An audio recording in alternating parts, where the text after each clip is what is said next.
Karena Jokowi bangun hilirisasi yang bikin negara-negara Eropa megap-megap kehilangan bahan mentah gratisan. Coba pikir, kenapa fitnah ijazah muncul pas Jokowi pensiun? Kenapa justru makin keras saat Gibran naik? Karena bagi mereka Jokowi tidak boleh punya legacy. Jokowi tidak boleh dikenang sebagai pemimpin berhasil. Jokowi harus dipreteli citranya biar bangsa ini ragu, biar sejarah ini kabur, biar proyek hilirisasi ini bisa dikacaukan. Dan disinilah kita sadar, fitnah ijazah bukan cuma soal politik dalam negeri. Ini soal pertarungan geopolitik. Siapa di balik tirai fitnah ini? Ada kelompok yang trauma 10 tahun gagal berkuasa. Ada mantan pejabat yang ingin comeback tapi tak punya panggung. Ada ormas-ormas yang kehilangan kucuran dana karena Jokowi rapikan anggaran.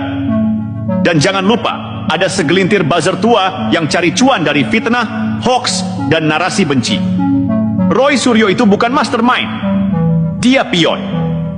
Yang kasih narasi, kasih briefing, kasih skrip, itu bukan orang biasa. Itu elit politik sakit hati. Yang tak rela kekuasaan berpindah ke generasi baru, ke tangan Gibran yang masih segar dan dicintai publik muda. Kenapa harus waspada? Karena mereka akan terus menyerang. Hari ini ijazah. Besok mungkin klaim Jokowi anggota orde tersembunyi. Lusa mungkin Gibran disebut anak alien. Dan publik akan terus dibombardir dengan omong kosong yang dibungkus kata-kata serius. Itulah senjata utama politik pasca kebenaran, post-truth.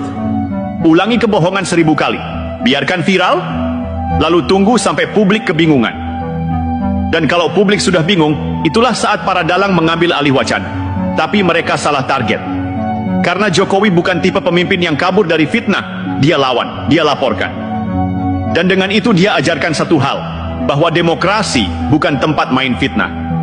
Kalau fitnah jadi senjata, maka demokrasi akan hancur bukan oleh senjata militer, tapi oleh mulut kotor dan jari yang ringan mengetik kebohongan. Kesimpulan sementara, fitnah ijazah palsu adalah proyek sistematis.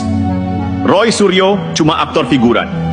Ada kekuatan politik dalam dan luar negeri yang ingin menghapus legasi Jokowi.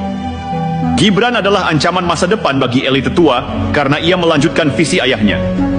Rakyat harus waspada karena setiap narasi yang disebar punya agenda tersembunyi. Sekarang mari kita buka permainan kelas kakapnya. Karena kalau bicara tentang Jokowi, kita tidak lagi bicara tokoh politik lokal. Kita sedang bicara tentang figur sentral tatanan baru Asia Tenggara. Kita bicara tentang pemimpin yang berhasil mendobrak sistem global yang selama ini merugikan negara-negara berkembang. Dan itulah masalahnya, karena sejak Jokowi memulai hilirisasi,